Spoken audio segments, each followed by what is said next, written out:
हो सकता है आप मेरी वीडियोस नहीं देख पा रहे हो। इसकी वजह मेरी वीडियोस पर लगने वाला बैन है। इस सूरत में आप या तो वीपीएन इस्तेमाल कर सकते हैं या फिर अपना कंट्री चेंज करके कोई भी और कंट्री कर दें, तो आपको मेरा चैनल पेज और मेरी तमाम वीडियोस दिखाई देने लगेंगी।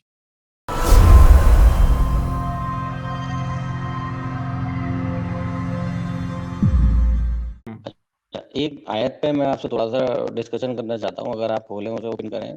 सूरत हाँ जी, हाँ जी। इस आयत नंबर 50, सूरत कौन सी? सूरा नंबर 33 है, 33 शायद अहज़ाब है शायद। अच्छा, हाँ, सूरह सूरत 33। 33 सूरह 33 अल अहज़ाब। और आयत नंबर कितनी है? 50 50 50। 50।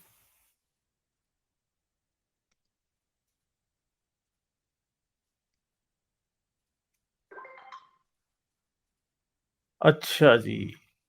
ऐ पैगंबर, हम तुम्हारे लिए तुम्हारी बीवियां जिनको तुमने उनके महर दे दिए हैं हलाल कर दी हैं, और तुम्हारी लौंडियां, जो यही वाली है ना, जो खुदा ने तुमको जी जी, कफार यही से आप बतौर पढ़ें। माल गनीमत दिलवाई हैं, और तुम्हारे चचा की बेटियां और तुम्हारी फूफी की बेटियां और तुम्हारे मामू की बेटियां और तुम्हारी खालाओं की बेटियां जो तुम्हारे वतन साथ वतन छोड़ के आई हैं, और कोई मोमिन औरत अगर अपने तई पैगंबर को बख्श दे, यानी महर लेने बगैर निकाह में आना चाहे, बशर्ते के पैगंबर भी उससे निकाह करना चाहे, वो भी हलाल है। लेकिन ये इजाजत खास तुम ही को है, सब मुसलमानों को नहीं।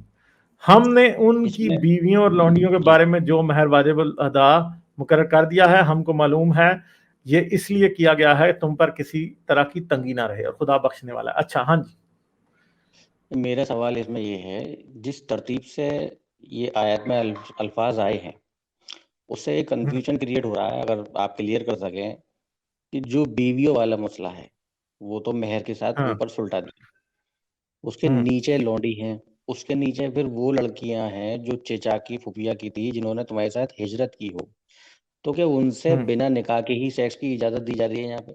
ये मेरे सवाल उठा था मेरे मन में एक, इस आयत को पढ़ते समय, इस अल्फाज की तरतीब की वजह से। अगर आप गौर करें, मेरा कंफ्यूजन क्लियर कर सकें, क्योंकि इसमें जो बीवियां हलाल की गई हैं, जिनकी मेहर तुमने दे दी, वो तो हलाल हैं।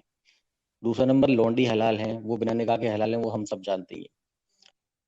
प्लस जिन लड़कियों ने हिजरत की हो आपके साथ, जो चचा की हम्म, लड़कियां हैं, फूफी की बेटियां हैं, वो भी आपके लिए हलाल हैं, जिन्होंने आपके साथ हिजरत की हो।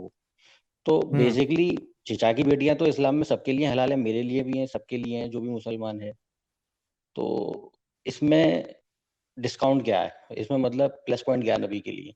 क्या वो बिना मेरे निकाह के भी ख्याल में हलाल है? इसको इस तरह से नहीं हम ले सकते, मगर एक मसला है कि कुरान की क्लैरिटी का मसला है कि कुरान जो है ना, जी एक ऐसे इंसान का कलाम है जो कि क्लियरली बातों को मेंशन भी नहीं कर सकता।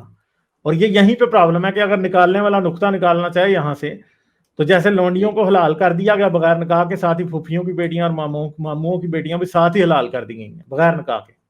आप नुक्ता निकाल जी सकते हैं, मगर ये प्रॉब्लम ये है कि ये आयतें हमें ये बताती हैं कि जिसने भी ये बनाई है ना, उसने बड़ी सोच समझ के नहीं बनाई।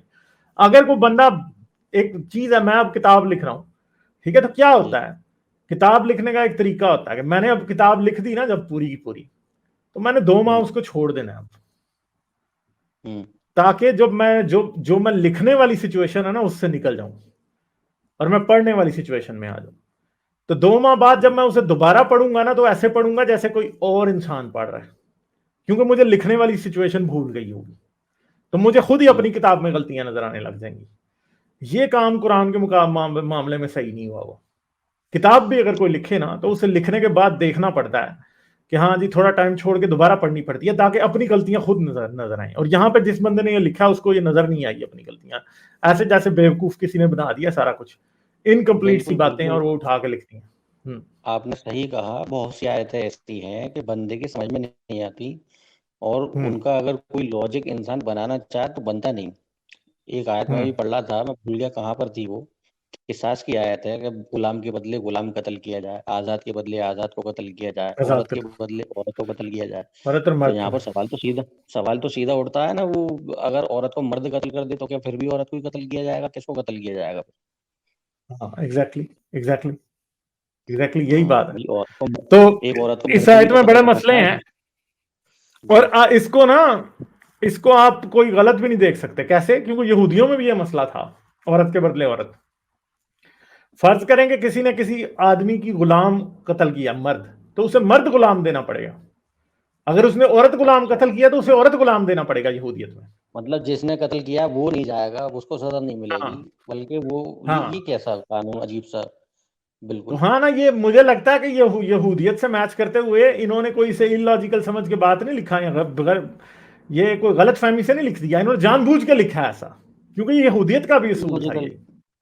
हाँ इलॉजिकल बातें जितनी भी मौजूद थी 1400 साल पहले, अगर उनकी पकड़ थी पब्लिक में तो उनको खत्म नहीं किया रसूलुल्लाह ने, उनको चलने दिया हाँ इलॉजिकल हाँ बातों हाँ। को। जो बस खराबियां थी किसी वो तरह चलने मुझे, दी, सारी चलने दी, और कुछ नई हाँ खराबियां हाँ हाँ क्रिएट हाँ, कर मैं दी। यही, हाँ हाँ, बस हम्म ये है कि मुझे नबी मान लो और जो खराबियां हैं वो कायम रखो। बस एक मुद्दा था कि हाँ ये शिर्क जो है हम्म इसको खत्म कर दो, ये मूर्ति पूजा खत्म कर हम्म दो। बाकी जो भी ढोंग तमाशे थे, जैसा कि वो 4 महीने हुर्मत वाले थे, यहाँ पर कोई कत्ल नहीं करेगा हम्म इन 4 महीनों में। उसके बाद अब ये क्या तरीका है 4 महीने, और भी बहुत से अजीब अजीब से रिवाज थे।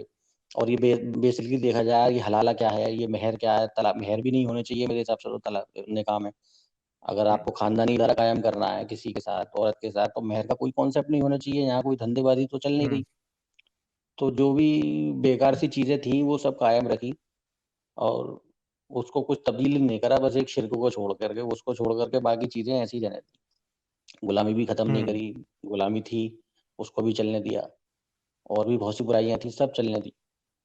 अच्छा गालिब भाई, मैं एक बात और आपसे पूछना चाह रहा था, हम्म ये जो आदम की स्टोरी है, ये बहुत ही ज़्यादा अजीब-सी लगती है जब मैं पढ़ता हूँ। एक तरफ तो अल्लाह ताला शिर्क मना करता है, ठीक है? हम्म दूसरी तरफ आदम को सजदा करने के लिए कहता है, ठीक है? तीसरी तरफ कुरान ये भी कन्फ्यूज़ करता है किसी हद तक कि वो जो शैतान था, वो फरिश्तों में से था या जिन्नात में से था। तो ये जो कॉपी पेस्ट तो हुआ होगा 100%, इंजील में से, हम्म। क्रिश्चियनिटी में से कॉपी पेस्ट हुआ होगा। तो किस हद तक कॉपी पेस्ट है, मैं आपसे ये जानना चाह रहा था। क्या कॉपी पेस्ट की वजह से ही कुछ इलॉजिकल बातें इसमें डालनी पड़ी इस्लाम की हिस्ट्री में, या क्या था, कैसे था इसमें, ईसाइयत में कैसे है ये? दोबारा पूछिए जरा, एक मिनट। मैं ये जानना चाह रहा था, ये जो आदम का किस्सा है कुरान में, हम्म। आवाज़ आ रही है मेरी? हाँ जी हाँ जी, दोबारा पूछिए, मैंने एक पोल कराना था। जी। हाँ भाई, जो पाकिस्तान से है ना वो यस पे क्लिक कर दें जरा, ताकि मुझे पता लगे कि कितने लोग पाकिस्तान से हैं। ठीक है, हाँ जी, करें बात, करें करें करें। अच्छा, मैं ये पूछ रहा था, जो आदम का किस्सा है कुरान में, हम्म उसमें एक तरफ तो अल्लाह ताला पूरे कुरान में शिर्क के लिए मना करता है, दूसरी तरफ हम्म आदम को सजदा करने के लिए भी कहता है, ठीक है? हम्म एक बात। हम्म दूसरी बात ये कि ये जो कुरान कन्फ्यूज़ इस मामले में भी करता है कि जो जो शैतान था, इब्लीस था, वो जिन्नात में से था हम्म या फरिश्तों में से था, ठीक है? हम्म तो ये कॉपी पेस्ट तो होगा लाज़मी, इंजील में ऐसा किया होगा, इसमें ईसाइयत में से लिया होगा, इसको कॉपी पेस्ट किया होगा। किस हद तक कॉपी पेस्ट है, मैं आपसे ये हम्म। जानना चाह रहा था। क्या वो कॉपी पेस्ट की वजह से ही कुछ दिक्कतें आई हैं, जो स्टोरी में कुछ कमी-बेशी की गई है, तब्दीली की गई है? या ये अपनी इस्लाम की हाँ, अपनी असल में क्रिश्चियनिटी और यहूदियत ना ये मानते नहीं है कि फरिश्ते बुराई नहीं कर सकते। ठीक है, वो अच्छा, मानते हैं कि फरिश्ते भी बुराई कर सकते हैं। इस्लाम ठीक मानता है, है फरिश्ते बुराई नहीं तो कर सकते। इस्लाम ये नहीं मानता कि फरिश्ते बुराई कर सकते हैं, इसलिए उन्होंने शैतान जो कि फरिश्ता है क्रिश्चियनिटी के मुताबिक, उसमें उन्होंने उसको क्या बना दिया है, उसको उन्होंने जिन बना दिया। ठीक है, ये सारा मसला है असल में, समझ गए मेरी बात? ठीक अच्छा, है, तो ये क्रिश्चियनिटी के प्रॉब्लम है सारा। मुताबिक जो फरिश्ते सजदा गुनाह करने कर के लिए सकते हैं। कहा, जी, हाँ। मैं एक और कन्फर्म करना चाहता हूँ, क्रिश्चियनिटी के मुताबिक जो सजदा करने के लिए कहा गया था, हम्म वो आदम को हम्म। ही कहा गया था या ईसा अलैहि सलाम को कहा गया था? क्रिश्चियनिटी के मुताबिक, असल में यहूदियत के मुताबिक तो और बात है, क्रिश्चियनिटी के मुताबिक सिजदा आदम को नहीं ईसा को कहा गया था, क्योंकि पहला आदम ईसा है, आदम नहीं है। यानी दुनिया के हाँ, बनने से मेरा जो पहले ये ही ईसा बन जो चुका मेरा था। ठीक है। जो मेरा हाँ गुमान था वो आपने पक्का कर दिया, हाँ, मैं मैंने यही मैंने सोच इस पे रहा था। पहले भी बात की हुई है, इस पे मैंने पहले भी बात की है। असल में पहला आदम जो है वो ईसा था, क्योंकि वो बना था और हाँ, खुदा ने कहा कि इसको सिजदा करो। और यहाँ पे इनको ये पता ही नहीं है बात कि पहला आदम क्रिश्चियनिटी के मुताबिक ईसा। इन्होंने बात तो कॉपी कर ली, इनको समझ नहीं आई कि क्यों की कॉपी। तो ये इसीलिए अगर प्रॉब्लम है वो सारा। पहला पहला आदम हाँ ईसा था, इसीलिए तो हाँ सजदा करने के लिए कहा जा रहा है। वरना हाँ क्रिश्चियनिटी के मुताबिक सजदा करने के लिए नहीं कहा जाता फिर, अगर वो ईसा ना होता। मेरा ये हाँ, क्योंकि अंदाजा था, वो उसको खुदा आपने था तो पक्का कर सजदा दिया। करने के लिए कहा गया। हाँ, वहाँ लॉजिक बन भी रहा है, स्टोरी में वहाँ लॉजिक बन रहा है। इस्लाम की स्टोरी में लॉजिक नहीं बन रहा, क्योंकि आदम को लॉजिक नहीं सजदा बन, करने के लिए पहली बात बोला क्यों जा रहा है? क्योंकि खुदा के अलावा किसी को सजदा करने का कह ही नहीं सकता। हाँ, ठीक हाँ, है, हाँ, मैं यही सोच रहा था तो वो कि ईसा खुदा था उनके मुताबिक, तो इसीलिए उसने उसे सजदा करने के लिए कहा। ठीक है, अच्छा चलें और एक को चीज़ बात आप और करेंगे। हाँ जी जी, हाँ, करूँगा, एक बात और है, मैं फिर आप और दूसरी कॉल लें। मैं ये कुरान में ईसा को अल्लाह की रूह भी बताया जा रहा है, अल्लाह का ये कलाम भी भी इनकी बताया जा रहा है, कंफ्यूजन है, ये भी कलिमतुल्लाह। इनकी कंफ्यूजन है, ये भी हाँ, इनकी मैं कंफ्यूजन है। तो फिर एक हमारी रूह में, एक नबी में, मोहम्मद में और उसको भी नबी मान रहे हैं, सिर्फ नबी से ज़्यादा कुछ नहीं मान हम्म, रहे ईसा को। और फिर हम्म, उसको रूह अल्लाह भी कह रहे हैं, कलामुतुल्लाह भी कह रहे हैं, अल्लाह का कलाम है, अल्लाह की रूह है। तो आखिर हाँ इस्लाम कहना हाँ, क्या चाह रहा है? आपने समझा क्या?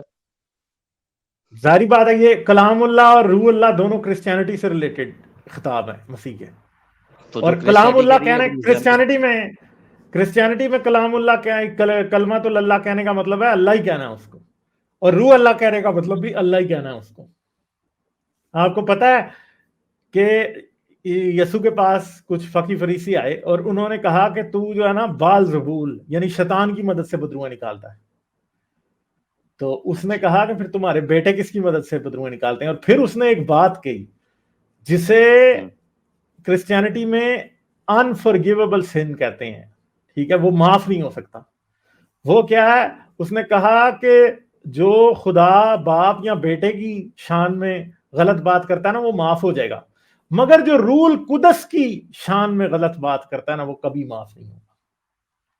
ठीक है, यानी रूहुल अच्छा। कुदस कहना, यानी रूह अल्लाह कहना जो है ना, उल कुद्स खुदा को कहते हैं। ठीक है, रूहुल कुदस कहना या रूह अल्लाह कहना असल में क्रिश्चियनिटी में सबसे बड़ा टाइटल है, वो खुदा कहना है उसको। और अगर कुरान रूह अल्लाह कह रहा है ईसा हुँ, को, तो क्रिश्चियनिटी के हिसाब से कई क्रिश्चियन ये कहते हैं कि तुम्हारा तो अपना कुरान कहता है कि यीशु खुदा है।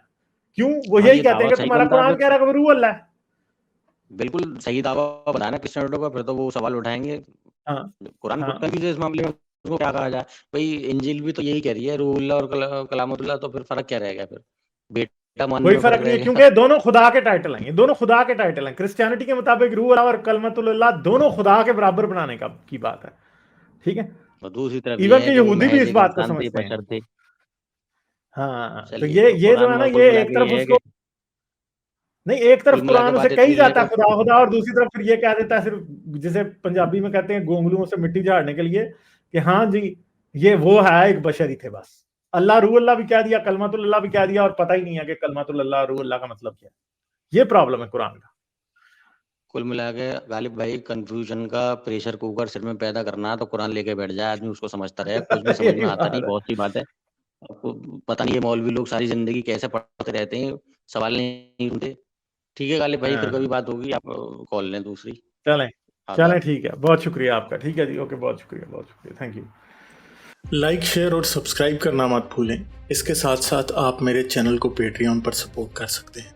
पेट्रियन का लिंक वीडियो की डिस्क्रिप्शन में है।